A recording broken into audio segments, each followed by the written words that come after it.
1960s, immigration has been the #1 reason for the Muslim community's rapid growth. It was during this time that Canada realized in order to compete in the international market, it had to acquire human capital, knowledge, expertise, and skill. A selective immigration policy based on a point system was thus introduced, which attracted professionals, skilled laborers, and wealthy business people. Today, it is estimated that Canada needs about 200,000 new immigrants each year. Many of these will be Muslims, bringing with them knowledge, ingenuity, and the means to open up new global markets for Canada. The British Columbia Muslim Association was established in 1966 and currently owns and operates 7 mosques and Islamic centers, representing over 57,000 Muslims in the province. Sikandar Khan has been an active member of the association for many years. The majority population we have, it was until lately, was from small island of Fiji in the South Pacific. They came to Canada, they settled right here in Vancouver. And then we have got the second largest Muslim community from Pakistan and India, and from Indian subcontinent. We have a very large Muslim community from Middle East, from Europe, from former Yugoslavia, Bosnia. Then of course we have a lot of our brothers from Asian countries like Indonesia.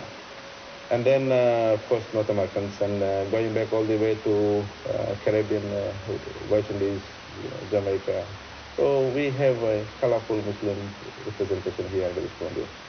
When the Muslims came to Canada, in BC in particular, the initial goal was to take advantage of the economic opportunities that this great country has to offer, and perhaps live here for temporarily for a period of 5 years or so, and then move back to the original country.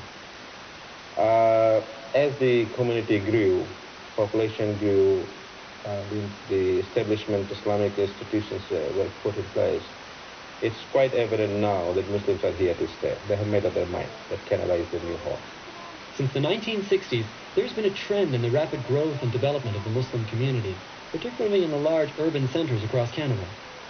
Najah Haji lives in neighboring Alberta, and as a long-time active member of the Calgary Muslim community, he has witnessed its rapid growth. The community, like I said, there was probably about 5 families when my father came. And then, you know, the immigration, the way it was back then, you know, people, it just grew, it mushroomed. You know, you sponsored your wife, your wife sponsored her brother sponsored his wife.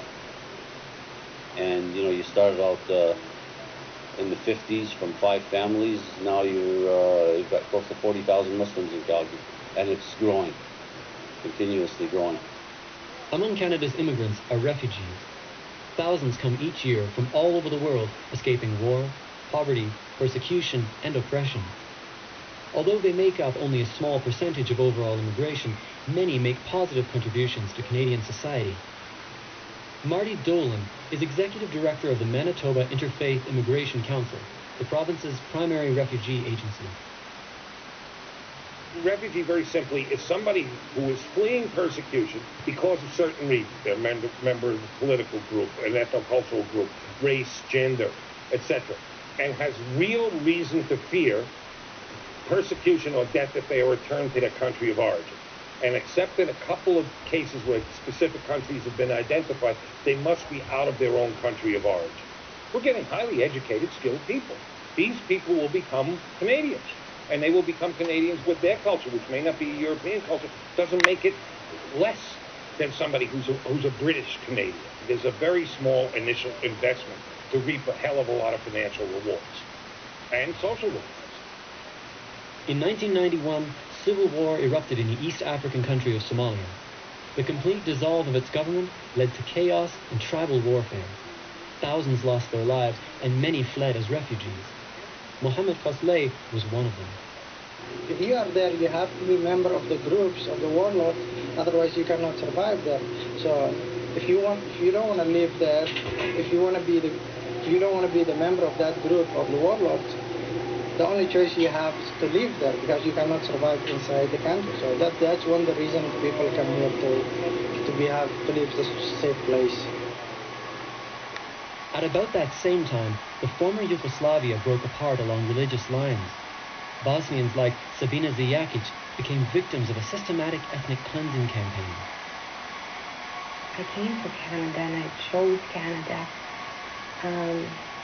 basically as the land of opportunities, as a land where I would be running a lesser risk of ending up in Oregon, starting my life and building a home and then having it destroyed after, I don't know, 10, 20 years, or having children, getting married, ending up in a concentration camp because of who I am. There were also other issues, such as for many Bosnians, many Bosnian Muslims, homes do not exist anymore because they were destroyed during the war. So everything starting from human rights violations to persecution to fears, raising your children somewhere where if you let them play on the metal, they may not return from that metal because you don't know if there's a landmine there.